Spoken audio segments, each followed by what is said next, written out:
ओम शांति। आज की मुरली 4 जनवरी 2024। बाबा के महावाक्य। मीठे बच्चे, मुख्य है याद की यात्रा। याद से ही आयु बढ़ेगी, विकर्म विनाश होंगे। याद में रहने वालों की अवस्था, बोल चाल बहुत फर्स्ट क्लास होगा।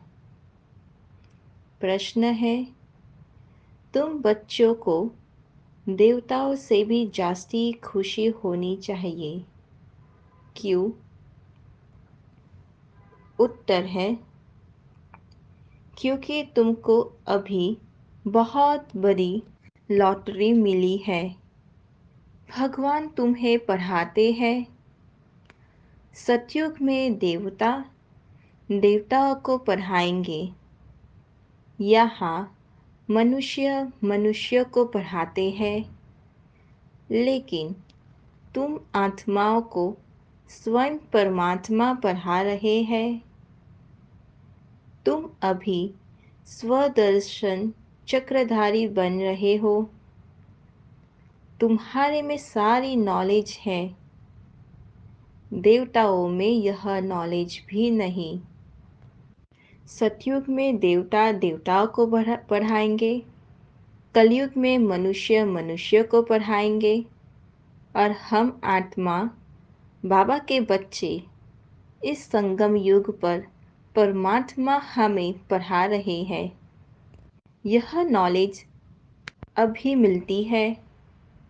देवताओं में यह नॉलेज होती नहीं।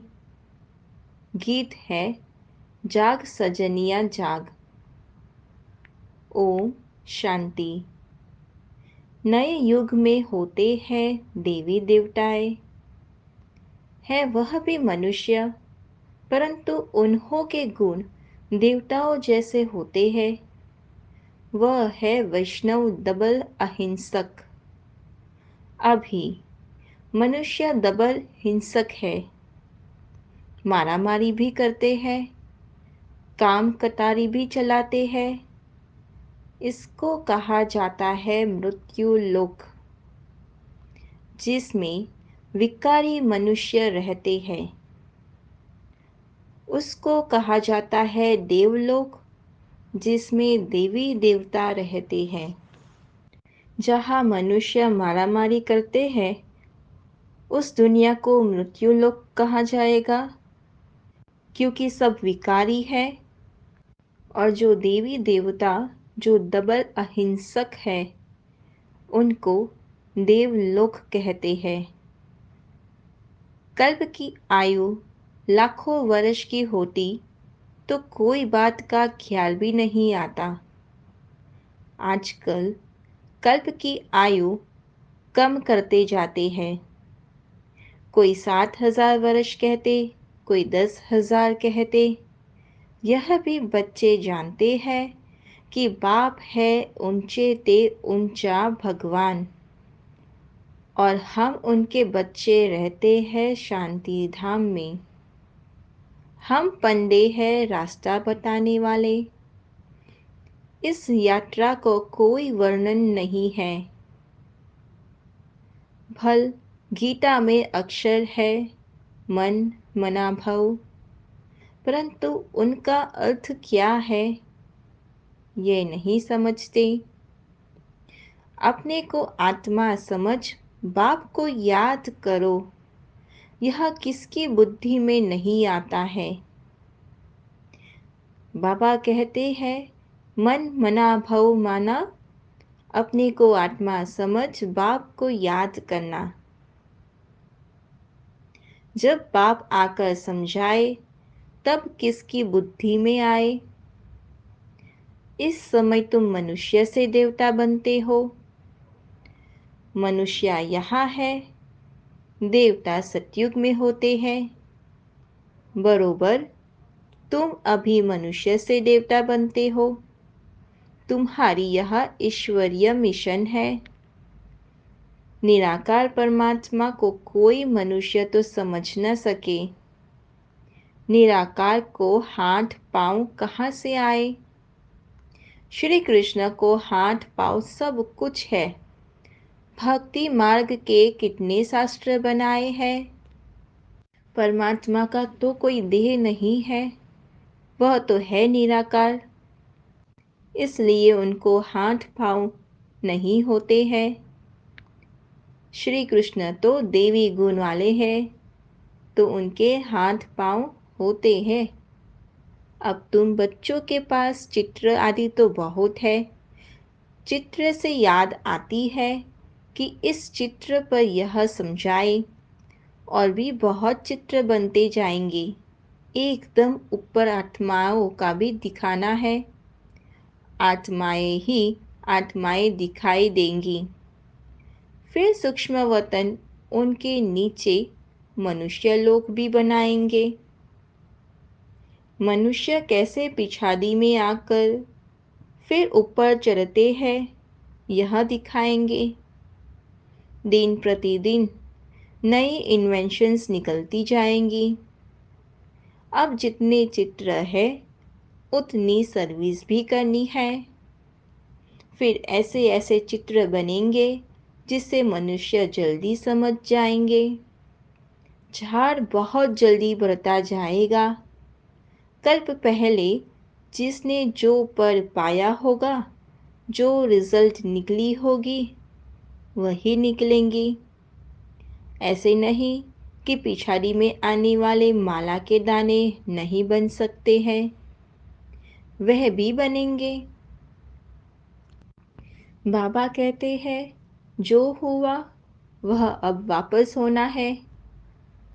अब जो होना बाकी है उसमें हम पुरुषार्थ कर ऊंच पद पा सकते हैं। नौंधा भक्ति वाले रात दिन भक्ति में लगे रहते हैं, तब उन्हों को साक्षात्कार होता है। यहाँ भी ऐसे निकलेंगे। रात दिन मेहनत कर पतित से पावन बनेंगे। चांस सबको है, ऐसे नहीं पिछाड़ी में कोई रह जाए। ड्रामा ही ऐसा बना हुआ है, जो कोई रह नहीं सकता। सब तरफ पैगाम देना है। शास्त्र में है, एक रह गया तो उल्हाना दिया। यह चित्र अखबार आदि में भी पढ़ेंगे। तुमको भी निमंत्रण मिलते रहेंगे। सबको मालूम पड़ेगा कि बाप आया हुआ है। बाबा कहते हैं कि सबको मेरा पैगाम दो, कोई रह ना जाए। जब पूरा निश्चय होगा तब दौड़ेंगे। नामाचार निकलता ही रहेगा। नवयुग सतयुग को ही कहा जाता है। नवयुग अखबार भी निकलती है, कहते हैं न्यू दिल्ली, परंतु न्यू दिल्ली में यह पुराना किला किचड़ा आदि हो ना सके। अभी तो हर चीज टेढ़ी बाकी हो गई है। सतयुग में सब तत्व भी ऑर्डर में रहते हैं। यहाँ तो 5 तत्व भी तमो प्रधान है। वह सब सतो प्रधान होते हैं, तो हर एक तत्व से सुख मिलता है। दुख का नाम भी नहीं, उसका नाम है स्वर्ग। यह सब बातें अब तुम समझते हो कि बरोबर अभी हम तमो प्रधान बन गए हैं। बाबा कहते हैं कि यहाँ की हर एक वस्तु तमो प्रधान है। वायुमंडल ही तमो प्रधान है, तो साधन भी तमो प्रधान ही होंगे। हर एक वस्तु चीज में तमो प्रधान है, इसलिए प्रकृति दुख देती है। तो सतो प्रधान बनने के लिए पुरुषार्थ कर मंजिल पर चल रहे हैं, और सब अंधियारे में है, हम रोशनी में हैं। हम ऊपर जा रहे हैं और सब नीचे गिर रहे हैं। बाबा का ज्ञान प्राप्त कर हम ऊंच बन रहे हैं। तो ऐसे विचार सागर मंथन कर सबका कल्याण करना है। शिव बाबा है सिखलाने वाला, वह तो मंथन नहीं करेंगे, क्योंकि बाबा को मंथन करने की ज़रूरत नहीं है, वह तो एवर प्योर है। हमें पतित से पावन बनना है, हमें तमो प्रधान से सतो प्रधान बनना है। इसलिए अपनी बुद्धि को घिसना है, विचार सागर मंथन करके अपनी बुद्धि को प्योर बनाना है। ब्रह्मा को मंथन करना होता है, तुम सब विचार सागर मंथन कर समझाते हो, क्योंकि विचार सागर मंथन करने से नई नई पॉइंट्स आती है, तब जाके हम देर लगने वाली पॉइंट्स बहुतों को समझाते हैं और सबका कल्याण करते हैं। कोई का तो मंथन बिल्कुल नहीं चलता है। बाबा कहते हैं कोई का तो मंथन बिल्कुल भी नहीं चलता है, पुरानी दुनिया ही याद पड़ती है। बाबा कहते हैं पुरानी दुनिया को एकदम भूल जाओ, परंतु बाबा जानते हैं नंबरवार पुरुषार्थ अनुसार राजधानी स्थापन हो रही है। बाप कहते हैं मैं आकर राजधानी स्थापन कर बाकी सबको वापस ले जाता हूँ। वह लोग तो सिर्फ अपना अपना धर्म स्थापन करते हैं और उनके पिछाड़ी उनके धर्म के आते रहते हैं। उनकी क्या महिमा करेंगे? महिमा तो तुम्हारी है। आदि सनातन देवी देवता धर्म को हीरो हीरोइन कहा जाता है। क्यों? क्योंकि हीरे जैसा जन्म और कौड़ी जैसा जन्म तुम्हारे लिए गाया हुआ है। बाबा कहते हैं हम ही पहले हीरे बने थे, अभी कौड़ी जैसा बन रहे हैं, अब वापस हीरे जैसा बन रहे हैं। बाबा कहते हैं तुम ही सिर्फ एकदम चोटी से गिरकर एकदम नीचे आकर पड़ते हो, तो इस समय तुम बच्चों को देवताओं से भी ज्यादा खुशी होनी चाहिए। क्यों? क्योंकि तुमको तो लॉटरी मिली है, तुम्हें अब भगवान पढ़ाते हैं। वहाँ तो देवता देवताओं को पढ़ाएंगे, यहाँ मनुष्य मनुष्य को पढ़ाते हैं और तुम आत्माओं को परमपिता परमात्मा पढ़ाते हैं। फर्क हो गया ना। तुम ब्राह्मणों ने राम राज्य और रावण राज्य को भी समझा है। अब तुम जितना श्रीमत पर चलेंगे उतना ऊंच पर पाएंगे। अज्ञान काल में जो करते हैं वह उल्टा ही होता है। छोटेपन में सगीर बुद्धि होती है, फिर बालिग बुद्धि होती है। 16-17 वर्ष के बाद सगाई होती है। आजकल तो गंद बहुत है, गोद वाले बच्चे की भी सगाई करा लेते हैं, फिर लेना देना शुरू कर लेते हैं। वह शादियां कितनी रॉयल होती है,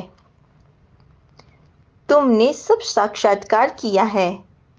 बाबा सतयुगी की बात कर रहे हैं कि वहाँ तो शादियाँ कितनी रॉयल होती है। जितना आगे बढ़ते जाएंगे तो तुमको धीरे धीरे सब साक्षात्कार होता जाएगा। अच्छे फर्स्ट क्लास योगी बच्चों की आयु बढ़ती जाएगी। जितना योग होगा उतनी आयु बढ़ेगी।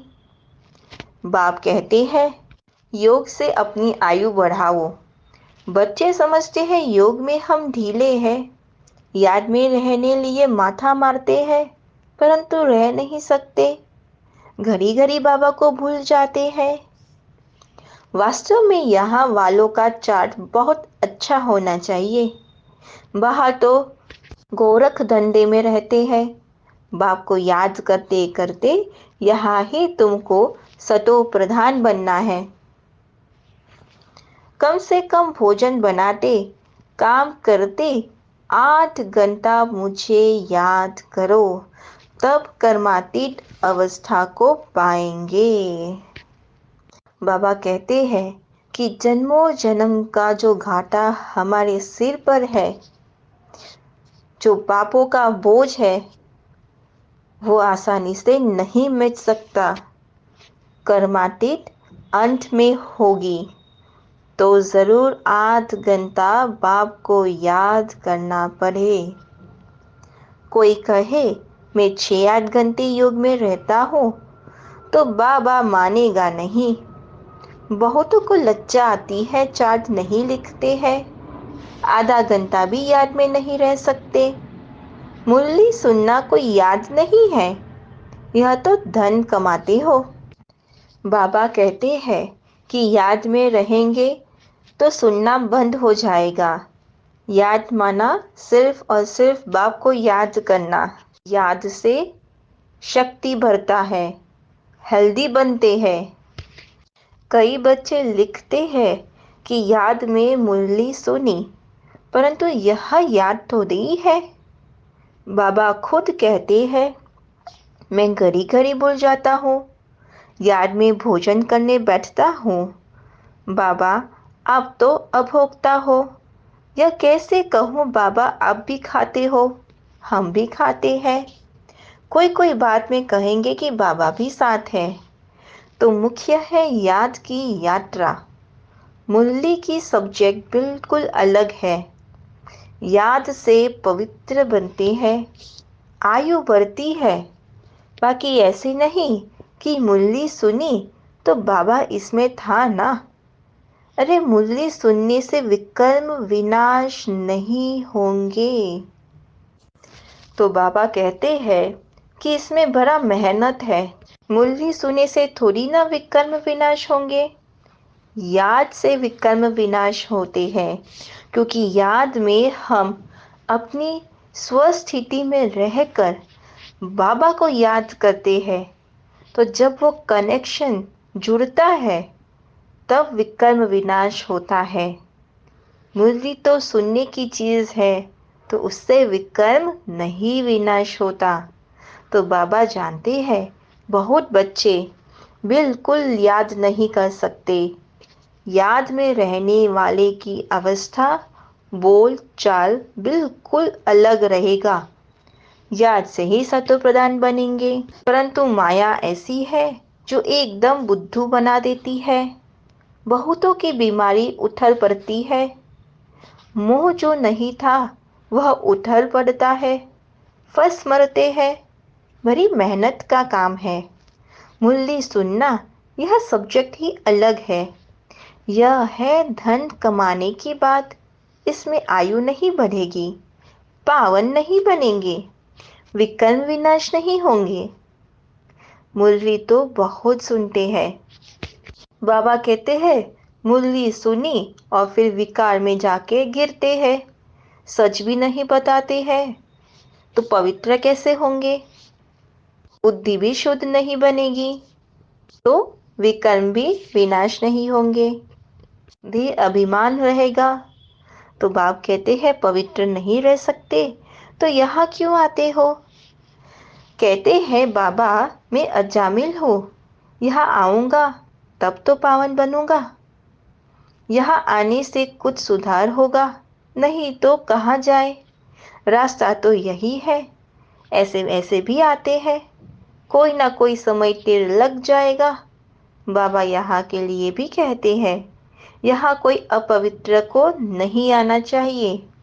यह तो इंद्र सभा है, अभी तक तो आ जाते हैं। एक दिन यह भी ऑर्डिनेंस निकलेगा, जब पक्की गारंटी करे तब अलाउ करे, तो समझेंगे यह तो ऐसी संस्था है कोई अपवित्र अंदर जा नहीं सकता। तुम बच्चे समझते हो यह किसकी सभा है? यह किसकी सभा है? यह तो भगवान ईश्वर सोमनाथ बबुलनाथ के पास बैठे हैं, वही पावन बनाने वाला है। अभी आखिरी में बहुत आ जाएंगे तो फिर कोई हंगामा आदि कर ना सके। इस धर्म के जो होंगे वह निकल आएंगे, जो देवी देवता धर्म के होंगे वह निकल आएंगे। आर्य समाजी भी है हिंदू, सिर्फ मठ पंथ अलग कर दिया है। देवताएं होते हैं सतयुग में, यह सब हिंदू है। वास्तव में हिंदू धर्म है नहीं, यह हिंदुस्तान तो देश का नाम है। तुम बच्चों को उठते बैठते चलते स्वदर्शन चक्रधारी बनना है। स्टूडेंट को पढ़ाई की याद रहनी चाहिए ना, सारा चक्र बुद्धि में है। बाबा कहते हैं सारा दिन कार्य करके अपना स्वदर्शन चक्र फैलाते जाओ। आदि मध्य अंत का राज बुद्धि में फिरता रहे। देवताएं और तुम्हारे में थोड़ा फर्क रहा है। पक्के स्वदर्शन चक्रधारी बन जाएंगे तो फिर विष्णु के कुल के बन जाएंगे। तुम समझते हो हम यह बन रहे हैं, वह देवताएं फाइनल है। तुम फाइनल तब होंगे जब कर्मातीत अवस्था हो। कर्मातीत अवस्था मानव संपूर्ण पूरे रीति से फाइनल। शिव बाबा तुमको स्वदर्शन चक्रधारी बनाते हैं, उनमें नॉलेज है, वह है तुमको बनाने वाले। तुम हो बनने वाले। ब्राह्मण बन फिर देवता बनेंगे। अब यह अलंकार तुमको कैसे दे? अब तुम पुरुषार्थी हो, फिर तुम विष्णु के कुल के बनते हो। सतयुग वैष्णव कुल है ना, तो ऐसा बनना है। तुमको तो मीठा बनना है। ऐसा वैसा अक्षर बोलने से न बोलना अच्छा है। तो बाबा कहते हैं हम तो ब्राह्मण हैं, पुरुषार्थी है। आज श्रीमत पर अच्छा चले, करगिल पढ़ेंगे। इसलिए यह अलंकार देवताओं को दे दी गई है। बहुत मीठा भी बनना है, उल्टे सुलटे अक्षर नहीं बोलना है। उससे अच्छा ना बोलो तो बेहतर है। एक दृष्टांत है। दो लड़ते थे। सन्यासी ने कहा मुख में मुहल्ला डाल दो, कभी निकलना नहीं। रेस्पॉन्ड मिल न सके। 5 विकारों को जितना कोई मासी का घर नहीं है। कोई तो अपना अनुभव भी बताते हैं। हमारे में बहुत क्रोध था, अब बहुत कम हो गया है। बहुत मीठा बनना है। कर तुम इन देवताओं के गुण गाते थे और आज तुम समझते हो हम यह बन रहे हैं, है ना। मंदिर में जाते हैं, देवताओं के गुण गाते थे और हम अपने को नीच पापी समझते थे। बाबा आकर अब समझ देते हैं कि हम ही देवता थे। सो भी नंबरवार बनेंगे। जो सर्विस करेंगे उनका नाम ज़रूर बाबा भी लेंगे। रास्ता बताना चाहिए। हम भी पहले कुछ नहीं जानते थे, अब कितनी नॉलेज मिली है। जो अच्छी रीति धारण नहीं करते तो उनकी रिपोर्ट आती है, बाबा इनमें तो बहुत क्रोध है। बाबा जानते हैं यह रूहानी सर्विस नहीं कर सकते, तो फिर स्थूल सर्विस करो। बाबा की याद में रहकर सर्विस करे तो ओहो भाग्य। एक दो को याद दिलाते रहो, याद से बहुत बल मिलेगा। याद करने वालों को फिर चार्ट लिखना है। चार्ट से मालूम पड़ जाता है कि हम कितना बाबा को याद करते हैं। स्थूल सर्विस कितनी करते हैं सर, रूहानी सर्विस कितनी करते हैं, सबका चार्ट लिखना है। हर एक को बाबा सावधान करते रहते हैं। विश्व में शांति बहुत मांगते हैं। जरूर कभी विश्व में शांति थी तब तो मांगते हैं ना। आत्मा को पता है कि विश्व में शांति थी तब मांगते हैं बाबा से। सतयुग में अशांति की कोई बात नहीं।